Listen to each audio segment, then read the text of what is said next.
World Crisis Radio. This is Webster Tarpley in Washington, D.C. Remember my books, Obama, the Postmodern Coup, The Making of a Manchurian Candidate, plus Barack H. Obama, the unauthorized biography, and now the newest and the most relevant, Surviving the Cataclysm, your guide to the greatest financial crisis in human history. Get them all at Amazon.com or at ProgressivePress.com or other places around the Internet that are now selling them. In particular, Surviving the Cataclysm.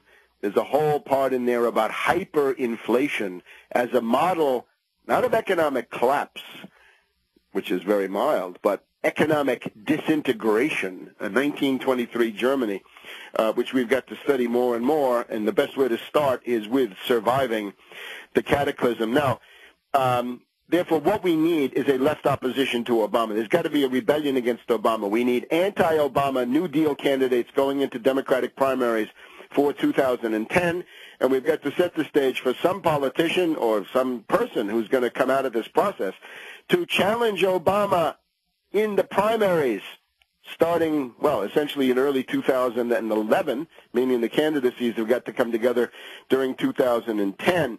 Ted Kennedy challenged Carter. That was important. If he hadn't done so, the Democratic Party might have ceased to exist. Look at it that way.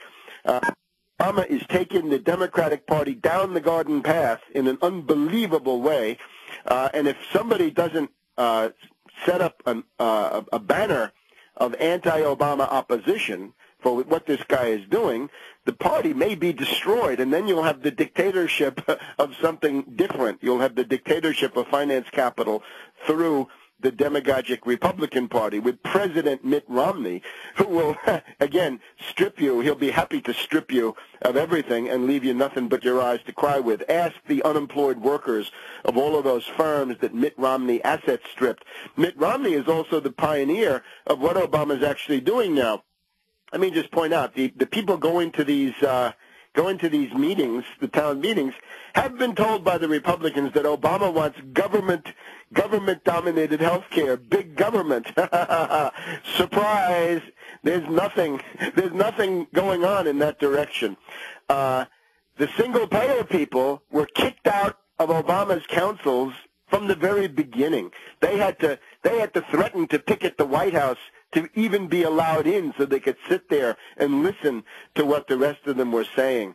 And other than that, I direct your attention to the Senate Finance Committee, otherwise known as the Baucus Caucus. The Baucus Caucus, the Senate Finance Committee, run by Senator Max Baucus, Democrat of Montana.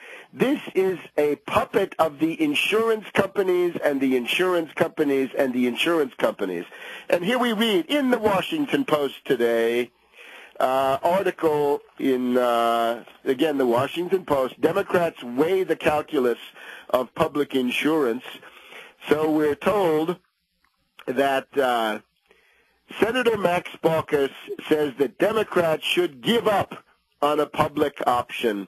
Most Republicans in Congress are dead set against the public option, saying it would drive insurers out of business. Well, they're already bankrupt. Don't mention that.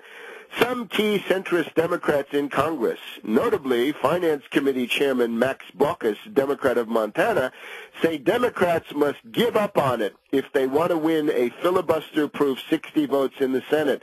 Instead, they're proposing no government plan, but insurance cooperatives, nonprofit groups owned by their members that are similar to rural utility co-ops.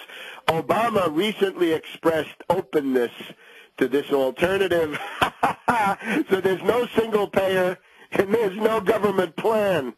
We've even got Kent Conrad, another one of these right-wing Democrats, bought and paid for by the insurance company, Democrat of North Dakota. The hard reality is that a public option does not have the support in the Senate to pass. So here's what you're going to get. The Obama plan will be, you are required to buy insurance. You are required to buy insurance. It's not if you have a car, you must buy insurance.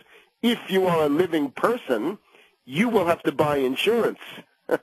And there will be no low-price government alternative, you will be forced to subsidize the dividends and the super profits of these rapacious companies, and you'll be forced to subsidize their bonuses for their greedy, sociopathic, jackal-like executives, and their lobbying and their advertising. If you don't believe me, look at Harry and Louise. Who are Harry and Louise? Now, Harry and Louise were the ones that the insurance company put into the field back during the Clinton era, the Hillary Clinton healthcare business. Harry and Louise were out there telling you, no, no, no, right? It's too complicated. It's a bad idea. Harry and Louise, representing, bought and paid for by the same insurance companies, now support the reform. They support health care reform. The only difference is this. The House bill, along with various monstrous features that it undoubtedly has, the House bill has a government option, a public plan. This will never get through the Senate. It's so clear. And Obama will say, oh me, oh my, I'm so filled with regret. I am so disappointed with this, but we're going to have to bite the bullet. Everybody will be forced to pay, and there'll be no government plan. In other words, what's going on in Massachusetts today, and who did it? Probably the next president of the United States, asset-stripping hedge fund hyena, Mitt Romney. So don't vote for finance oligarchs, and don't vote for Republican finance oligarchs in particular. So that is the dirty secret. Now, this is not socialism. This is the fascist corporate state. Remember, the fascist corporate state is a government-sponsored compulsory cartel, right, of private companies. It's a government-sponsored cartel of private companies, so government-sponsored private cartel for the purpose of choosing who survives, right? If you're not in the cartel, you're finished, but mainly of driving down wages, driving down production, right, crushing healthcare in this case, and propping up derivatives, because as we've been following, AIG is bankrupt, Hartford is bankrupt, MetLife lost $1.5 billion in the second quarter on derivatives. You get the idea.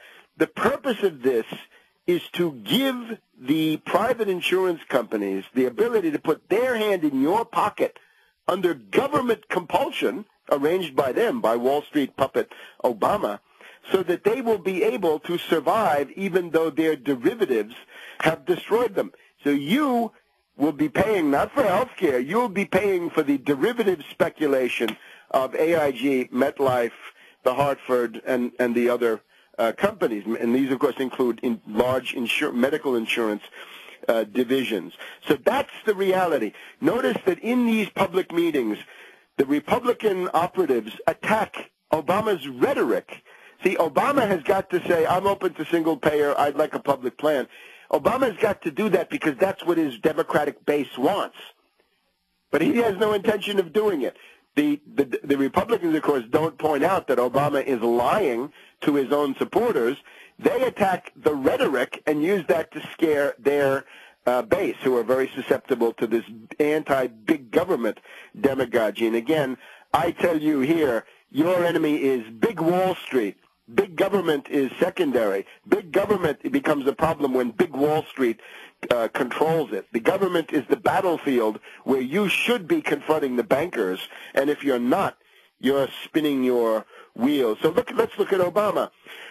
We have, for example, next week, the yearly costs. This, the CIA trainee Marcos Melitzo Zuniga of the Daily Cost has his yearly gathering, right? Last time they lionized Barack Obama there. The big question now is, will there be some kind of an anti-Obama revolt among those progressive Democrats of the Daily Cost? Look what Obama has done. Bailing out Wall Street, $24 trillion for Wall Street. Detroit, destroyed. The auto industry, destroyed. The UAW, destroyed. Attempts to bust the American Federation of Teachers, spearheaded by Donovan. He has betrayed single payer. He has betrayed the government or public plan. He wants to destroy Medicare, replace that with private insurance.